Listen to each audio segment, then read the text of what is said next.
we are going to talk about what a thesis statement is. Thesis statement क्या होती है? Thesis statement basically आपके ऐसे की डायरेक्शन है, ये आपके ऐसे का फुलक्रम भी है, ये आपका क्रक्स भी है पूरे ऐसे का, ये आपका पॉइंट ऑफ रेफरेंस है जिधर से आपने डायरेक्शन लेनी है कि आप अपने ऐसे में बात क्या करेंगे. बेसिकली ये आपका स्टांस है कि आप जा किस तरफ रहे हैं.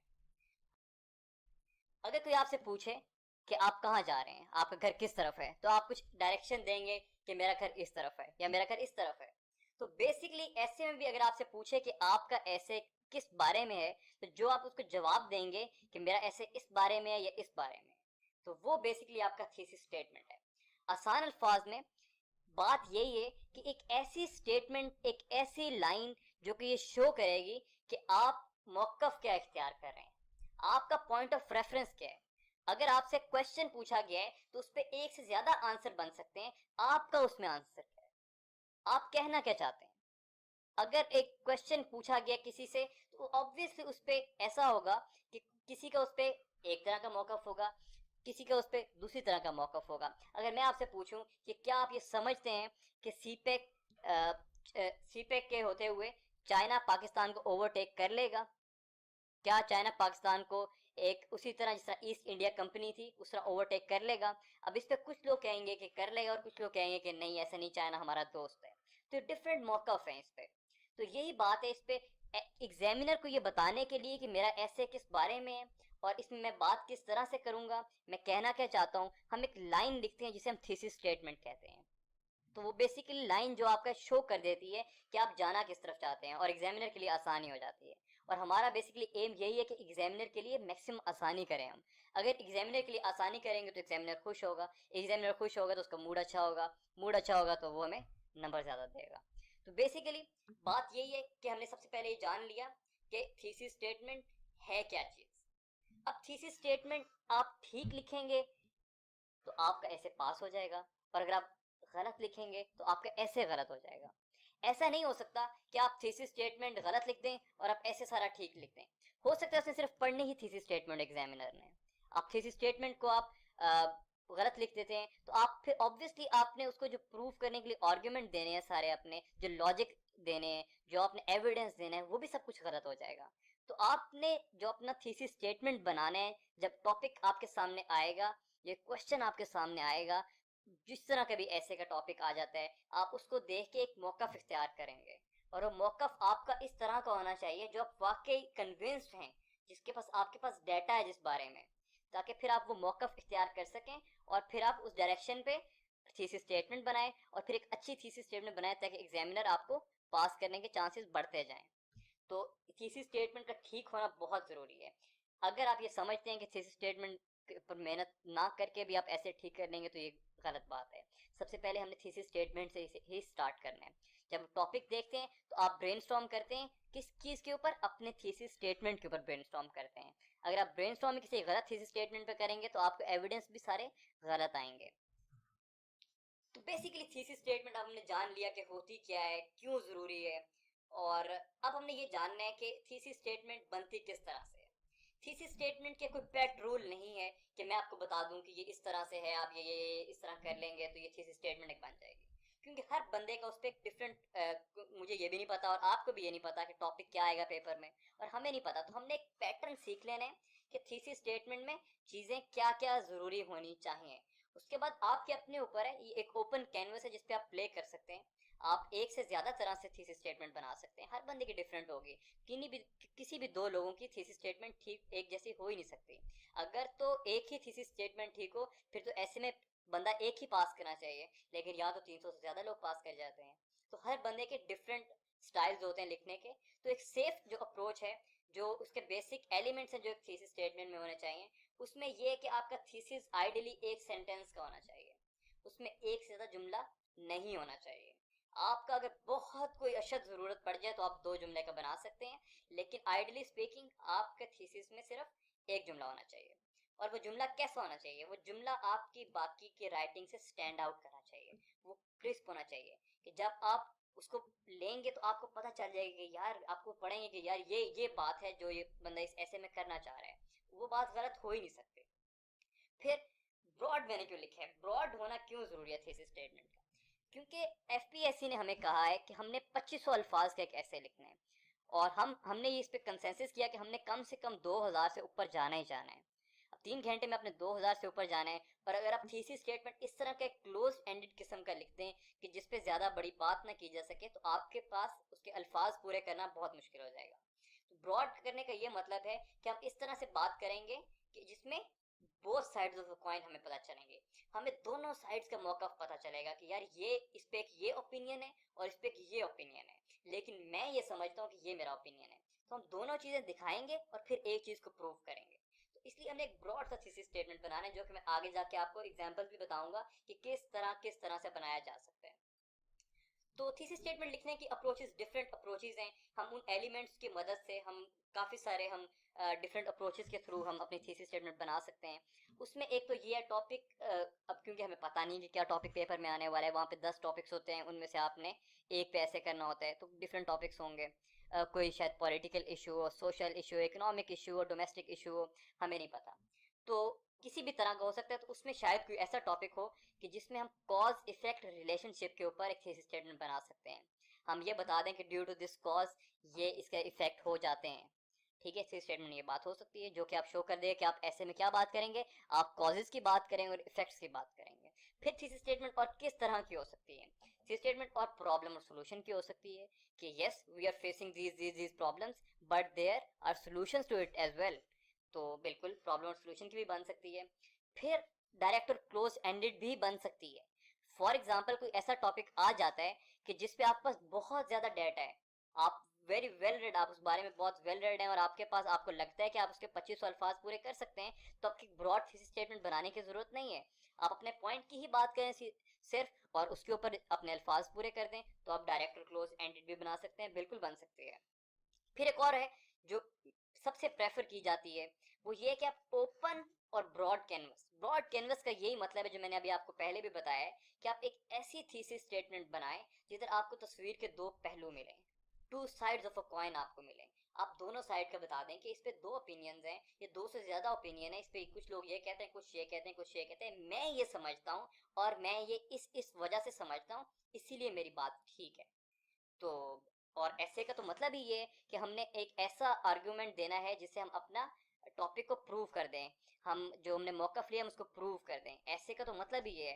तो जितना आप ब्रॉड देंगे, आप सारी साइड्स उसमें बताएं कि ये हैं सारे, लेकिन मेरा एविडेंस ये है और मैं ये इसलिए समझता हूँ, इसीलिए मेरी बात ठीक है। तो ये डिफरेंट अप्रोचेज हैं आपके पास थीसिस स्टेटमेंट लिखने के। फिर हमने कुछ sample outlines, sample thesis statements बनाई हैं। उसमें एक टॉपिक फॉर एग्जांपल 2016 के पेपर में एक टॉपिक आया कि future of democracy in Pakistan. अब होता क्या है कि 2015 और 2015 से पहले हमें बहुत सिंपल किस्म के टॉपिक्स आते थे। उसमें हमें पता होता था कि हमें टॉपिक आएगा और शायद एक क्वेश्चन ना आए। लेकिन 2015 के बाद एफपीएससी ने सिलेबस चेंज कर दिया, उन्होंने पैटर्न चेंज कर दिए, और 2016 के बाद ऐसे बहुत डिफरेंट तरह के आने लग गए। बड़ी एनालिटिकल अप्रोच चेक होने लगी, आपकी आपकी टेक्निकल एबिलिटी ऐसे के अंदर चेक होने लग गई, आपका ये देखा जाने लगे कि आपकी आर्टिकुलेशन कैसी है। तो टॉपिक बड़े चेंज हो चुके हैं इस वक्त। और आप अगर 2015 या उससे पहले का कोई पेपर होता तो उसमें शायद आपको ऐसे आ जाता कि डेमोक्रेसी पे। अब डेमोक्रेसी एक टॉपिक है जिसमें आप जो मर्जी लिख सकते हैं, लेकिन 2016 और ऑनवर्ड उसके बाद अभी ट्रेंड चेंज हो गया, आपको एक स्टेटमेंट दी जाती है, या आप उसके हक में होते हैं या आप उसके अगेंस्ट होते हैं, either you are for it और यू आर अगेंस्ट इट। तो आपने एक स्टांस लेना होता है। तो 2016 के एक पेपर से एक टॉपिक लिया गया है जिसका टॉपिक है future of democracy in Pakistan. अब बेसिकली ये क्वेश्चन है, क्वेश्चन के आंसर डिफरेंट तरह के हो सकते हैं। ये इसी तरह है कि आपने एक घर पहुंचना है, तो आपके पास घर जाने के एक से ज्यादा रास्ते होंगे और दोनों रास्ते ठीक है। ये नहीं कह सकते कि वो रास्ता गलत है और ये रास्ता ठीक है। शायद एक रास्ता थोड़ा सा लंबा हो दूसरे से, लेकिन दोनों रास्ते घर ही पहुंचा रहे हैं।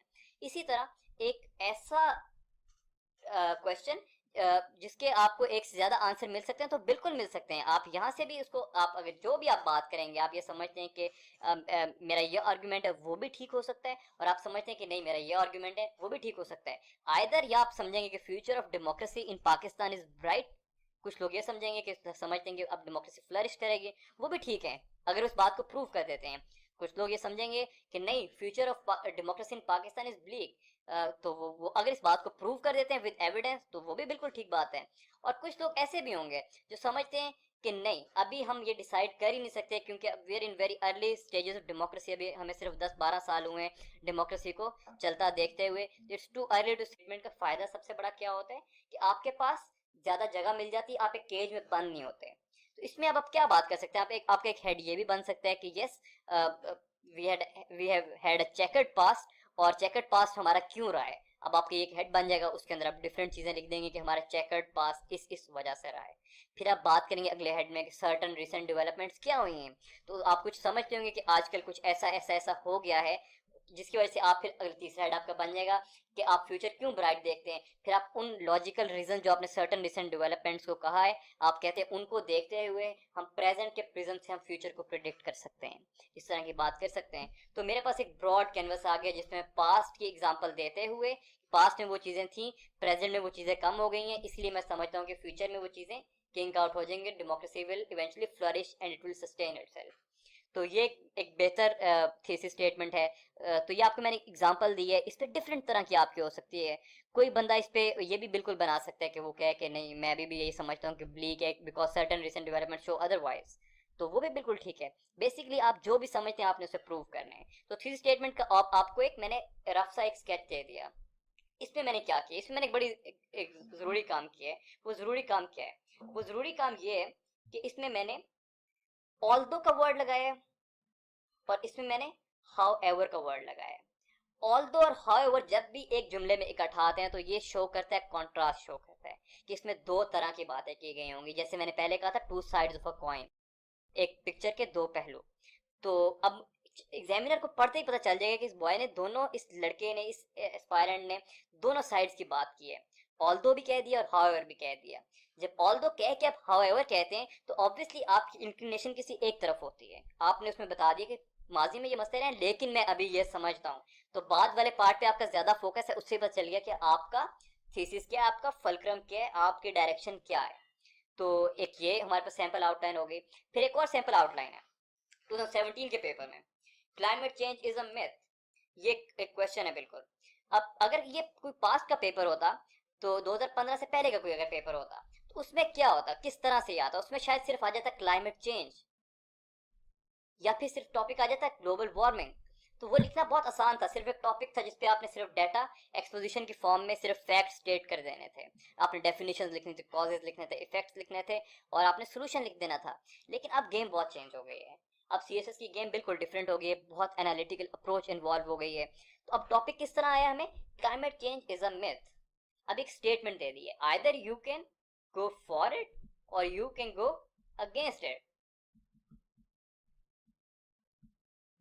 अगर आप फॉर में जाते हैं तो आप वाकई ये समझते हैं कि yes, climate change is still a myth, या फिर आप ये कहेंगे no, climate change is not a myth. तो इस पे डिफरेंट तरह की बन सकती है। या फिर आप इंडिसाइसिव भी हो सकते हैं, आप कहते हैं कि इट्स टू अर्ली टू से, अभी हम प्रिडिक्ट कर ही नहीं सकते, हमारे पास जो साइंटिफिक एविडेंस अभी तक पूरा आया ही नहीं है। तो आपके अपने पर जो आप समझते हैं, क्योंकि जो आप समझते हैं उस पर आप बेहतर लिख भी सकते हैं। तो मैंने एक सैंपल इस पे थीसिस स्टेटमेंट बनाई है, वो मैंने किस तरह से बना ली है कि although there are some there are still some elements who don't believe in climate change, however scientific evidence has proved that climate change is not a myth anymore. इसमें मैंने क्या बात की है, इसमें मैंने वही वही काम किए कि मैंने ऑल्दो से स्टार्ट किए, दरमियान में मैं however लेके गया हूँ। तो इसमें मैंने तस्वीर पहले एग्जामिनर को बता दिया कि मैं इसमें दो पहलू दिखाऊंगा, मैं साइड्स की दो दो कॉइन की दोनों साइड्स दिखाऊंगा। दोनों साइड्स मैंने कौन सी दिखाई हैं, एक साइड मैंने ये दिखा दी है कि ऑल्दो आजकल के दौर में भी कुछ ऐसे लोग हैं, फॉर एग्जांपल ट्रम्प है, यूएस में कुछ सर्टन एलिमेंट्स हैं, कुछ साइंटिस्ट भी हैं अभी जो बिलीव क्लाइमेट चेंज बिलीव ही नहीं करते, वो कहते हैं कि it's a natural phenomena. However मेरी इंक्लिनेशन क्या है, मैं ये समझता हूँ कि साइंटिफिक एविडेंस ने प्रूव कर दिया है that climate change is not a myth anymore. अब अगर इस पे आप सिर्फ यही थीसिस स्टेटमेंट बनाते हैं कि climate change is not a myth anymore, तो आपके पास सिर्फ एक कैनवस होता जिस पे आप प्ले कर सकते थे, आप सिर्फ एक डायरेक्शन में जा सकते थे, और आपने सिर्फ इस बात को प्रूव करना था climate change is not a myth anymore. और इवेंचुअली आप इस टॉपिक पे अगर वेल रेड नहीं है तो आपके पास 2000-2500 वर्ड्स को पूरा करना बहुत मुश्किल हो जाता। इसीलिए मैंने एक ऐसी थीसिस स्टेटमेंट बनाई है जिसमें मेरे पास कैनवस बहुत ब्रॉड आ गया है। मैंने दोनों साइड उसको दिखा दी हैं, दोनों साइड दिखाई हैं। तो अब मेरे पास बिल्कुल कैनवस पड़ा हो गया है। मैं इसमें बात करूंगा उन एलिमेंट्स के जो बिलीव करते हैं कि climate change is still a myth, वो क्यों ये बिलीव करते हैं, उनकी मैं फैक्ट स्टेट करता जाऊंगा। फिर मैं बात करूंगा कि अभी जो मैं बिलीव करता हूँ तो मैं क्यों बिलीव करता हूँ, मैं साइंटिफिक एविडेंस का जिक्र करूंगा, मैं कॉज इफेक्ट रिलेशन की बात करूंगा कि ये कॉजेज जो हैं ये इफेक्ट लेके आ रहे हैं और इनको साइंस ने इस तरह प्रूव किया over the years. For example 2016 was the hottest year in the history of Mankind. तो इस तरह की मैं बातें करूंगा और मैं प्रूव कर दूंगा कि climate change is not a myth any more. और इवेंचुअली फिर इसके अंदर जाके मैं सॉल्यूशंस की भी एक हेड बना के सॉल्यूशंस की भी बात करूंगा। तो I have a broad canvas जिसके ऊपर मैं बात कर सकता हूँ, मैं एक केज में बंद नहीं हुआ। तो ये एक हमारे पास सैंपल थीसिस स्टेटमेंट हो गई। फिर मेरे पास एक और टॉपिक है, for example terrorism a self inflicted injury. इस पे थीसिस स्टेटमेंट मैंने जो बनाई है वही मैंने ये काम किया, मैंने ऑल्दो से स्टार्ट किए और दरमियान में हाउएवर लेके आया हूँ। इसको लिखने का फायदा ये है कि मुझे अपनी दोनों साइड्स नजर आ रही हैं, मैं दोनों तरफ प्ले कर सकता हूँ। टॉपिक क्या है, terrorism a self inflicted injury question mark. Question आपके पास है, क्या आप ये समझते हैं कि हमने अपने पाँव पे खुद कुल्हाड़ी मारी है या फिर हमारे पे इम्पोज की गई है। अब टेररिज्म इसमें पाकिस्तान का जिक्र कहीं पे नहीं है, ठीक है। अब आपने क्योंकि सीएसएस एग्जाम में बैठ रहे हो, सीएसएस पाकिस्तान का सबसे बड़ा एग्जाम है और पाकिस्तान टेररिज्म का बहुत बड़ा विक्टिम भी रहा है, तो ऑब्वियसली अगर मैं एग्जामिनर तो मैं एक्सपेक्ट करूंगा कि आपने से पाकिस्तान के हवाले से बहुत बात की होगी, मेजर चंक आपका ऐसे का पाकिस्तान के इर्द गिर्द रिवॉल्व कर रहा होगा। इसीलिए मैंने इस टॉपिक को पाकिस्तान सेंट्रिक थीसिस स्टेटमेंट बनाई है। और मैं इस तरह से थीसिस स्टेटमेंट बनाता हूँ कि although internal factors have been involved, however terrorism has prevailed largely due to the involvement of external factors. अब मैंने इसमें क्या किया है, मैंने फिर तस्वीर के दोनों पहलू दिखा दिए हैं। मैं कहता हूं कि यस हमारी अपनी भी मिस्टेक्स थी, हमारी अपनी गलतियों की वजह से टेररिज्म पाकिस्तान में बढ़ता गया। हाउएवर कुछ सर्टन एक्सटर्नल एलिमेंट्स इसमें इन्वॉल्व रहे हैं। एक्सटर्नल एलिमेंट्स की मैंने एलिमेंट्स कह दिया, मैंने सिर्फ एक नाम नहीं लिया, मैंने यूएस का नाम नहीं लिया, मैंने इंडिया का नाम नहीं लिया, मैंने किसी नॉन मिलिटेंट ऑर्गेनाइजेशन का मैंने नाम नहीं लिया, किसी मिलिटेंट आउटफिट का नाम नहीं लिया, मैंने सर्टन एलिमेंट्स कह दिया, एक्सटर्नल एलिमेंट्स। उसमें मेरा कैनवस बहुत बड़ा हो गया है। मैं यूएस पे भी डाल सकता हूँ, मैं मोसाद पे भी डाल सकता हूँ, मैं रॉ पे भी डाल सकता हूँ, मैं और एलिमेंट्स पे डाल सकता हूँ, शिया सुन्नी वॉरफेयर पे डाल सकता हूँ। तो अब मेरे पास कैनवस बहुत ब्रॉड हो गया है। ऑल दो और हाउएवर को यूज करने का बेसिक रीजन ही ये है ताकि आपको तस्वीर के दोनों पहलू दिखा सकें और आप एक वाइड कैनवस के ऊपर बड़ी बात कर सकें। मेरे ख्याल में इस लेक्चर से हमें ये क्लियर हो गया कि थीसिस स्टेटमेंट क्या होती है और हम ब्रेनस्टॉर्म करने के लिए हमें पता चल गया कि थीसिस स्टेटमेंट क्या है और हमने किस डायरेक्शन में काम करना है। क्योंकि अगर आपकी थीसिस स्टेटमेंट ठीक होगी तो आपकी आउटलाइन ठीक होगी, आपका आउटलाइन ठीक होगी तो हमें पता चल जाएगा कि एग्जामिनर हमारा ऐसे पढ़ेगा या नहीं पढ़ेगा। अगर एग्जामिनर हमारा ऐसे पढ़ेगा तो हमारे पास होने के चांस